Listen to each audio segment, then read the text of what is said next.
Welcome back to Tom's DIY Garage, where we spend our time learning how to do things ourselves, being more self-sufficient, so that when things crop up, as they inevitably do, you are not flabbergasted by it all and you just roll up your sleeves and you get to work. It's a good feeling. It's a good thing to do. This episode is about home improvement with a very easy do-it-yourself project that will make a world of difference, specifically in the shower. There is really nothing wrong with the shower head that we have in our bathroom, but it's just kinda average. Instead, I'm going to replace it with a rainfall shower head. If you've never taken a shower with one of these, it really makes a world of difference. Mrs. Zizka and I were traveling. I don't exactly remember where it was, but the hotel bathroom had a shower head like this one, and we both said, oh, we think we might like to have that. So, some of you may recall in my previous home, I completely gutted and renovated and rebuilt the primary bathroom. And it included creating a stand-up shower with a square rainfall shower head. It worked a charm. Loved it. We sold the house. It did well, but the new house, it's got the builder shower head, so we'd like to change it. Well, I'm going to change it. Mrs. Zizka, she doesn't really know that I'm doing this unless she overhears me, but she'll know sooner or later, and I think she'll be pleased.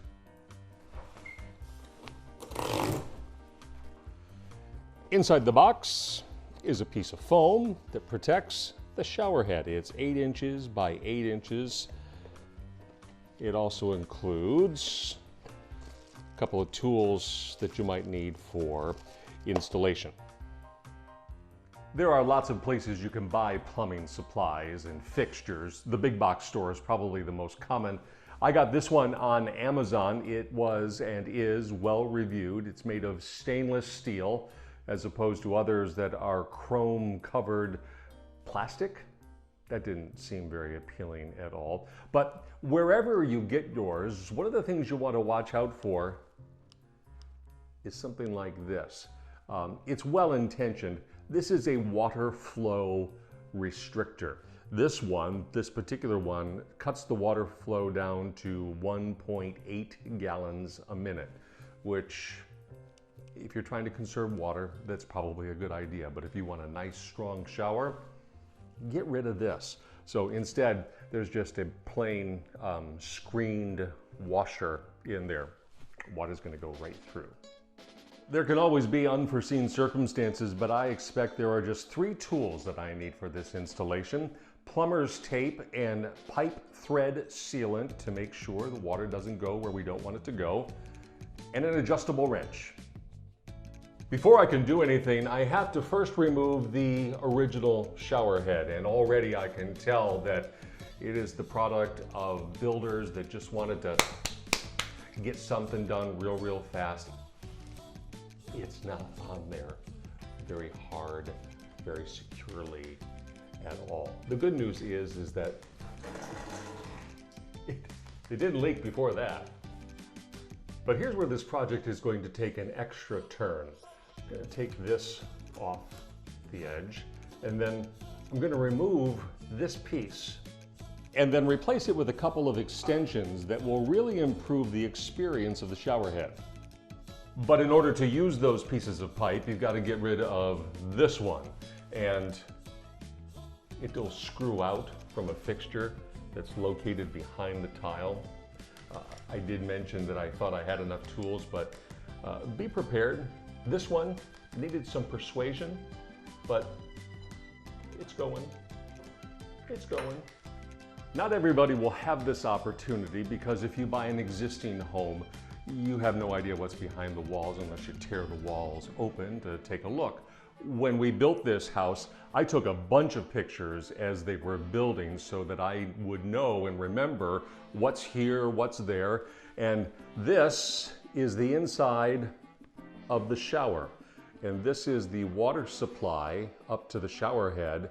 And you can see that what you screw into is that brass piece that is screwed to that piece of wood right there. That's what I'm going for. You can see the threaded receiver in there. It's recessed probably 1.5 inches, maybe 2 inches for us to screw that new pipe into. For this exercise, there are 3 sets of threads that we have to seal. This goes into the wall, these 2 pieces get connected here, and then of course the shower head back here. So I've already connected and sealed the short and the long piece of pipe, but this is the part that screws into the wall, into the water supply. And so you take your plumber's tape, if you've never used this before. It's very, very thin, it's very, very pliable, and you want to run it around the threads clockwise 3 or 4 times. And as you see, you run it around the threads, it kind of gets into the threads, and then when you screw it into the piece that it needs to be in, the tape seals any voids that water might get through. At the risk of a plumber saying this is overkill, I also like to add a little bit of this pipe thread sealant paste on here as well, and primarily because this part is getting screwed in behind the wall and you won't know if it's leaking until there's trouble. So I'm of the why risk it school of thought. So you just put a little thin bead around the threads and then kind of spread it in there.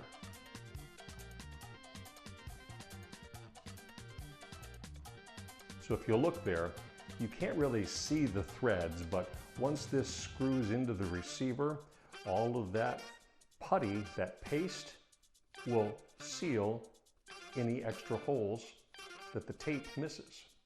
And the next step is a pretty simple process. You just take this assembled pipe and put it back where the original one came from, and then start putting it back into that receiver.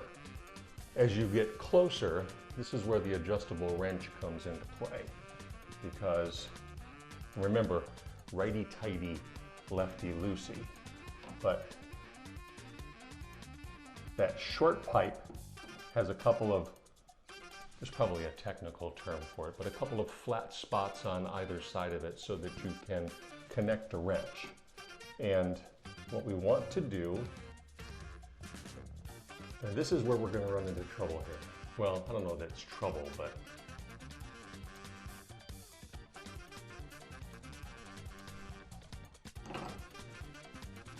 we need this so that this points down.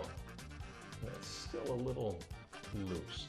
I'm not super comfortable with that, so it might take me a moment to figure this out. Come back on the other side.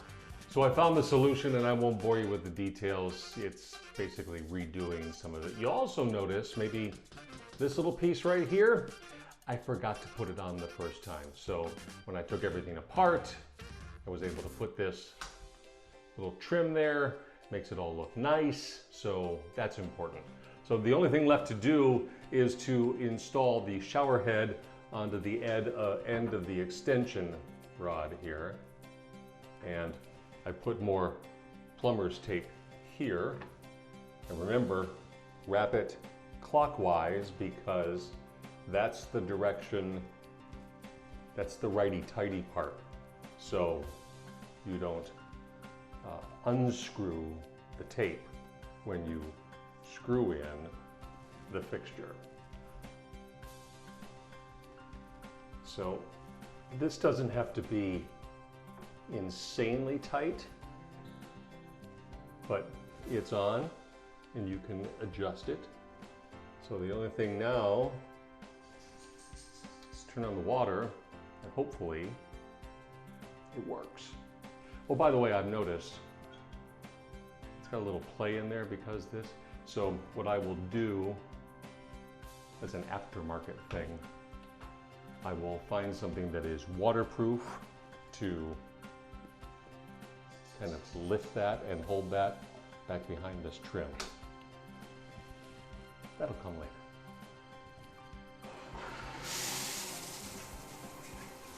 Ta-da! The trick with a DIY project, whether you are switching out an old shower head for something better, or maybe it's a small thing, maybe it's a big thing, is to at least think about doing it yourself. Now, of course, there's always going to be something that is beyond our abilities. It's individualized, so what's beyond you is not necessarily beyond me, or vice versa. You get the idea. But you got to be willing, I think, to give it a go, and to be willing to face complications as they pop up, as they invariably will. This project did not go entirely as planned. There were a couple of things that were unforeseen. I saw it, I backtracked, I fixed it, I moved forward. So I think for something like this, if I were to do it without having to record it for posterity, even with the complications, it was 45 minutes, maybe an hour. It was obviously longer to tell you the story of it, but that's an hour well spent. It's a much better experience, and Mrs. Zizka's going to be happier, and that makes my life better. Win-win all the way around. So tell me what you think about this. Tell me about some things perhaps you have done. Maybe you have some questions, some challenges. Let me know. Hit me up on the Facebook, the Twitter/X, or the email. If I know the answer, I'll share it with you. If I don't know the answer, we will discover the solution together. And if you've got a project at home that maybe you'd like me to take a look at, I'd be willing to give that a try too. We'll see how that goes.